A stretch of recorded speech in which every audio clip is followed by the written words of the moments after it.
Production is the key to the economic development of a country. Production can be agricultural, like cultivation of crops, or industrial, like manufacturing of goods. Over 70% of the population in India still lives in villages.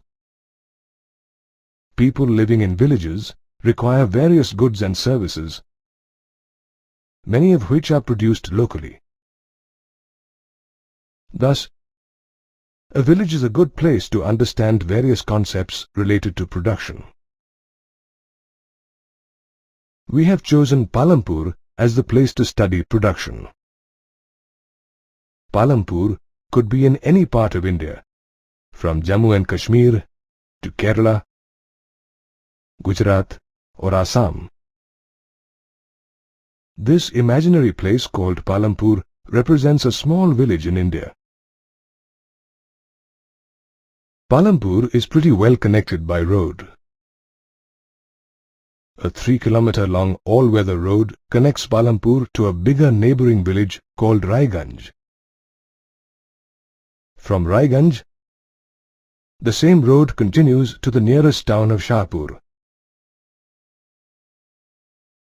If you travel on the road from Shahpur to Palampur, you will find an amazing mix of transport. Dongas, bullock carts, bogies, motorcycles, jeeps, trucks and tractors are all used to transport people and goods on this road. Palampur is a small village inhabited by about 450 families. As in most villages in India, people in Palampur belong to many different castes. The 80 upper caste families in Palampur have pakka houses made of brick and cement plaster. If you visit them, you will find that some of these houses are quite large. The Dalits account for about 1/3 of the total population of Palampur. They live in a corner of the village in small houses made of mud and straw. Palampur is one of the increasing number of villages in India that have electricity. Most houses in Palampur have electricity connections. Electricity is also used to run tube wells in the fields and support local businesses. You may be surprised to know that in many villages in India, children walk several kilometers to reach their school. However, children in Palampur are lucky.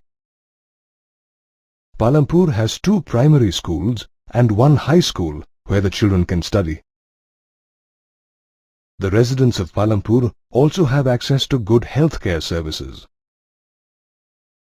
A government-run primary healthcare center and a private dispensary take care of the sick.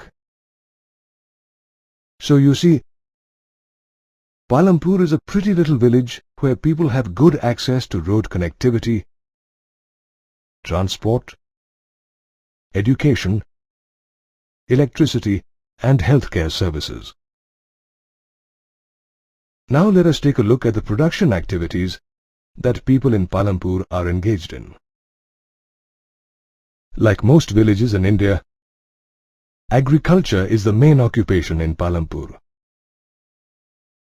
However, all farmers in Palampur are not equally fortunate. The 80 upper caste families own a majority of the cultivated land in Palampur. The other farmers either own small plots of land or are landless and work as laborers in the fields of the wealthy landowners. If you think all people in villages are farmers, you are not quite correct.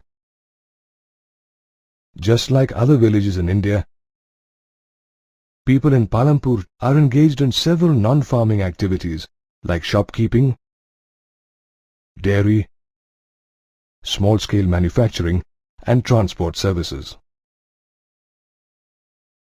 All these production activities require natural resources like land and water, man-made resources like raw material, human effort and intelligence, and of course, money. In the subsequent modules, we will see how these resources are used to produce goods and services in Palampur. We use a number of goods and services every day. All these goods and services, from the food we eat, to the clothes we wear, and the appliances we use, and services like the bank we have an account in, and the transport we use to travel, are made available to us through production. Suppose you have a great idea about making a product or service required by people. Before you can put your idea into action, you will need to consider the factors required for its production. Whether you want to produce a crop, set up an office, or build a factory, you will need some place to do so. Thus, the first requirement for production is land. Land as a production factor also includes other natural resources like water, forests, and minerals found in the earth's crust. The second requirement for production is labor or workforce. These are the people who do the different tasks involved in production. As is clear from the pictures, some tasks require hard manual labor, while others require higher education and technical skills. A production activity needs certain inputs to produce an output in the form of the desired goods and services. The third requirement for production is the inputs required for the different stages of production. These inputs are called physical capital or simply capital. The most important factor here is the entrepreneur, who is willing to risk his capital to start a production activity. Physical capital includes inputs like machinery and tools, money and raw material required for production. Some inputs like the building of a factory and the tools and machinery installed in it can be repeatedly used for production year after year. They do not get used up in production. Such inputs are called fixed capital. Note that fixed capital can vary from a simple plough used by a farmer to a sophisticated laptop computer. Inputs like raw material and the money used for buying it, paying electricity bills and the wages of workers, etc., get used up in the production activity. These inputs are called working capital and are required every time the production activity takes place. Let us take the example of a potter to understand the difference between working capital and fixed capital. The potter uses money to buy clay. The potter uses the clay to make pots. Money and clay get used up in the production of pots. Hence, these are his working capital.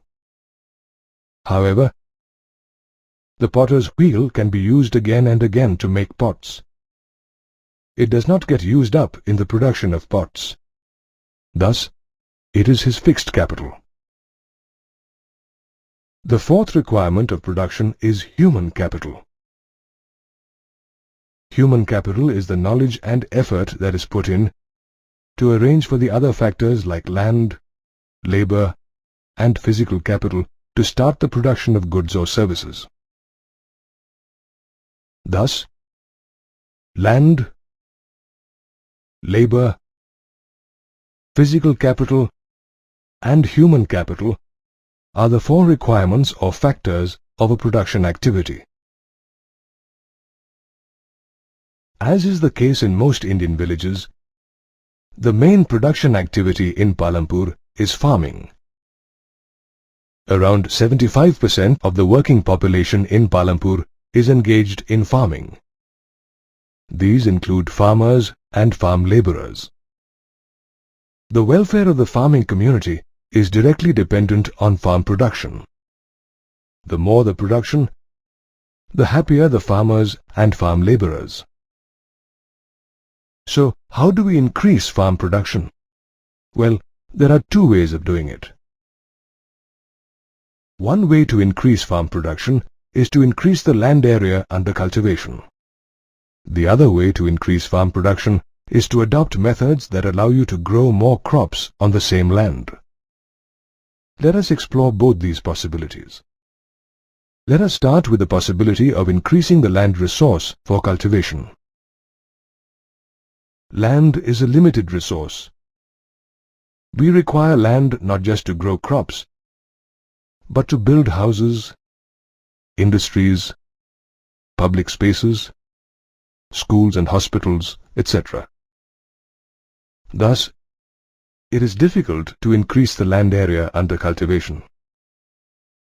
The only way to increase land under cultivation is to convert wastelands into cultivable land. However, wasteland is also limited, so this method can only increase the farmland marginally. What is true for Palampur is largely true for the whole of India. Observe in this graph how total land under cultivation in India increased only marginally between 1950 and 1970. Between 1970 and 2000, the land area under cultivation remained unchanged. Note that the land area in the table is mentioned in million hectares. Hectare is the standard unit of measuring land area and is equal to the area of a square having a side of 100 meters. Thus, 1 hectare is equal to 10,000 square meters. Since we cannot substantially increase the land area under cultivation, let us see how we can grow more crops on the same land to increase farm production. You can grow more crops on the same land in two ways. You can either adopt multiple cropping or use modern farming methods. Let us discuss both these ways in detail. Let us start with multiple cropping. Farmers in Palampur grow jawar and bajra during the monsoon or kharif season. These crops are used as cattle feed. After harvesting jawar and bajra, the farmers grow potato in their fields between October and December. After the potato harvest, the farmers sow wheat in the winter season, which they harvest before the monsoon the next year. A part of the land in Palampur is used to grow sugarcane that takes about a year to grow. Thus, in a period of 1 year, farmers in Palampur grow 3 crops on the same land. This method of growing 2 or more crops on the same land in a year is called multiple cropping. Farmers in Palampur can grow multiple crops in a year because they are not dependent on rains for irrigation. They have access to electric-powered tube wells to irrigate their fields. All villages in India are not as fortunate as Palampur. Less than 40% of the cultivated area in India is irrigated and is primarily in the northern and coastal plains. In regions like the Deccan Plateau, farmers are still largely dependent on rainfall for cultivation. Now let us learn about modern farming methods to increase farm production and how these methods are different from traditional methods of cultivation. Before we proceed, let us understand how farm production is measured. Farm production is measured as yield, which is the total quantity of crop produced on a piece of land in 1 year. Till the 1960s, crops were grown using traditional seeds that required less irrigation and grew well with natural manure made from cattle dung. Traditional farming is less expensive as the farmer does not have to buy too many things, but it produces a lower yield of crop. The Green Revolution in the 1960s introduced modern farming methods that used high-yielding varieties, or HYV, of seeds that required a lot of water, and the application of chemical fertilizers and pesticides. Modern farming is more expensive as the farmer has to purchase HYV seeds, fertilizers and pesticides, and also has to pay for electricity and for the installation of tube wells for irrigation. However, the crop yield is very high as compared to traditional farming. With increasing yield, big farmers invested in farm machinery like tractors and harvesters. These machines speeded up the work, but increased the farmer's expenditure on fuel and maintenance. The high-yield seeds used in modern farming produce more grain on each plant as compared to traditional seeds. This is how farmers get a higher yield through modern farming. Farmers in Punjab, Haryana and western Uttar Pradesh were the first to adopt modern farming methods in India, and their yield got more than doubled. The Green Revolution in India was more successful for some crops than the others. This chart clearly shows that while wheat production in India has increased manifold, the production of pulses has not changed much.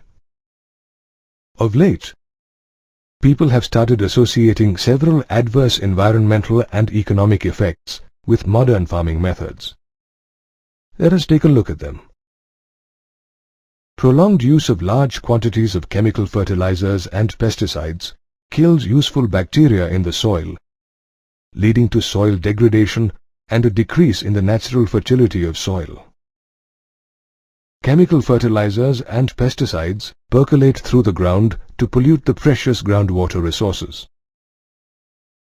Excessive use of groundwater for irrigation through tube wells has reduced the water table in many areas. With decreasing soil fertility, farmers are forced to use more and more fertilizers to maintain their production levels. This is increasing the cost of production for farmers and decreasing their income. Thus, we need to adopt modern farming methods with care for sustainable farm production. We have discussed multiple cropping and modern farming as two ways to increase farm production. However, farm production also depends on how much land a farmer has. Let us see how cultivable land is divided amongst farmers in Palampur. Around 1/3 of the families in Palampur are landless. Here is an aerial view of the farms in Palampur. Observe that there are a large number of small fields and a few large ones. Over 50% of the farmers who own land cultivate small fields less than 2 hectares in area. These farmers find it difficult to produce surplus crops that they can sell in the market. The large fields that comprise a major portion of the cultivable land in Palampur are owned by a small group of families. Some of them have fields in excess of 10 hectares in size. The situation in Palampur reflects the general situation of land division across India as shown by these figures. Across India, 80% of the farmers are small farmers who cultivate only 36% of the total cultivable land in the country. In comparison, 20% of medium and large farmers own 64% of the total cultivable land in India. Division of land through succession and inheritance is another reason for many farmers having smaller fields. Take the example of Sujan Singh. He owned a field of 5 hectares in size. Sujan Singh produced enough on his land to live a comfortable life. Sujan Singh had 4 sons, Hari, Shyam, Sundar and Bhola. After Sujan Singh's death, his land was equally divided between his 4 sons. Thus, Hari, Shyam, Sundar and Bhola each got a field just 1.25 hectares in size. Today, none of them can sustain their family with such a small field to cultivate. Farming requires hard work. Thus, after land, labor is the most important requirement for cultivation. Small farmers work in their own fields with the help of their families. Medium and large farmers hire landless workers or small farmers to work in their fields in exchange for small wages or a small share of the crop. Farm workers find different kinds of work like sowing, planting, harvesting and threshing at different times of the year. They may be employed on daily wages or for a whole year. Farm laborers lead a difficult life. Most of them have loans to repay. There is no job security, and payments are much less than the government stipulated 60 rupees per day. With farm machines taking over most of the manual work done in the fields, farm laborers find it increasingly difficult to find jobs. Many of them migrate to other states to find work. Along with land and labor, the third important requirement for farming is the capital or money required for cultivation. We have already seen that modern farming methods require a farmer to spend more on farming. A farmer can earn money only by selling his produce. Small farmers grow just enough crops to feed their families. They are left with little or nothing to sell to arrange for the capital required to grow another crop. Thus, small farmers in Palampur are forced to borrow money from big farmers or local money lenders. Besides paying a high rate of interest, small farmers also have to work as farm laborers for large farmers to repay their loan. The large farmers, on the other hand, produce a lot more than their own requirement. The large farmers in Palampur sell their surplus wheat to traders in Raiganj at a good profit. The large farmers deposit their money in banks or lend it to small farmers. The large farmers also use their surplus profits to acquire new fixed capital assets like farm machinery. The large farmers are also investing money in non-farming activities like transport and shops. Thus, while the rich are getting richer, the poor are getting poorer in Palampur. Like most villages in India, farming is the main production activity in Palampur. However, 1/4 of the population of Palampur is engaged in non-farming activities like shopkeeping, dairying, manufacturing, and transport. Let us learn more about these activities. The moment you get down at Palampur bus stop, you will see small eatery shops and tea stalls set up by people in open spaces outside their houses. Further into the village, you will find some shopkeepers who buy goods from wholesalers in Shahpur and sell them in Palampur. You can get all things of daily use like groceries, fruits and vegetables, toiletries, and stationery items in the shops at Palampur. Meet Karim. He found that a large number of students from Palampur who attend college at Shahpur also take computer classes there. So, Karim started a computer training center in his house at Palampur. Karim bought a few computers and hired 2 computer-literate women from the village. Now, a good number of students attend classes at his computer training center. Let us move on to dairy. Several people in Palampur are engaged in dairy activities. Buffaloes in these dairies are fed jawar and bajra grown in Palampur itself. Milk from the dairies in Palampur is transported daily to Raiganj. Some traders from Shahpur have set up collection centers and chilling plants at Raiganj, from where milk is supplied to other towns and cities. Now let us look at manufacturing. When we talk about manufacturing, we immediately think of large factories and production plants in industrial towns and cities. However, in villages like Palampur, manufacturing happens at a much smaller scale, using simple and often traditional methods. Several families in Palampur are engaged in small-scale manufacturing activities like making handicrafts, weaving cloth and baskets, and making candles. All members of the family contribute to the manufacturing activity, and outside labor is rarely hired. Meet Mishri Lal, the entrepreneur. He has set up an electric sugarcane crushing machine on his field. This machine offers many advantages over the traditional method of crushing sugarcane using bullocks. Mishri Lal buys sugarcane from other farmers in Palampur and makes jaggery from it. He sells the jaggery to traders in Shahpur at a small profit. Coming to transport, Palampur is connected by an all-weather road to Raiganj and Shahpur.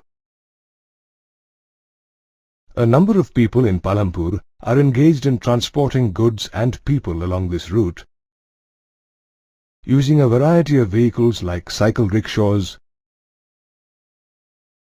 tongas, bullock carts, jeeps, tractors and trucks.